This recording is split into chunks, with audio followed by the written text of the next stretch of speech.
यह एक रहस्यमय कहानी है जो एक छोटे से गांव में घटित होती है। गांव का नाम था सपनेपुर। इस गांव में सब कुछ सामान्य था, लेकिन गांव के बाहर एक पुरानी हवेली थी जिसे लोग खौफनाक हवेली के नाम से जानते थे।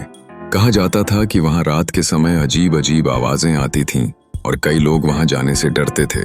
एक दिन गांव में एक साहसी लड़का जिसका नाम था आर्यन ने तय किया कि वह इस रहस्य को सुलझाएगा। उसने अपने दोस्तों को बताया, लेकिन कोई भी उसके साथ जाने को तैयार नहीं हुआ। अंततः आर्यन अकेले ही हवेली की ओर बढ़ा। जब वह हवेली के पास पहुंचा तो उसे वहां की दीवारों पर अजीब चित्र बनाए हुए दिखाई दिए। हवेली के दरवाजे पर एक पुरानी चौकी थी जो धीरे धीरे खुली। आर्यन ने हिम्मत जुटाई और अंदर गया। अंदर घुसते ही उसे एक पुरानी किताब मिली जिसमें गांव की प्राचीन कहानियां लिखी हुई थीं।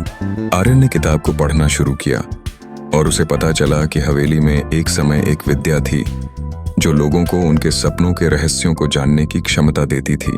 लेकिन एक दिन एक लालची राजा ने उस विद्या का दुरुपयोग किया और हवेली को अभिशप्त कर दिया। तब से वहां की आत्माएं शांति नहीं पा सकी। आर्यन ने तय किया कि वह इस अभिशाप को खत्म करेगा।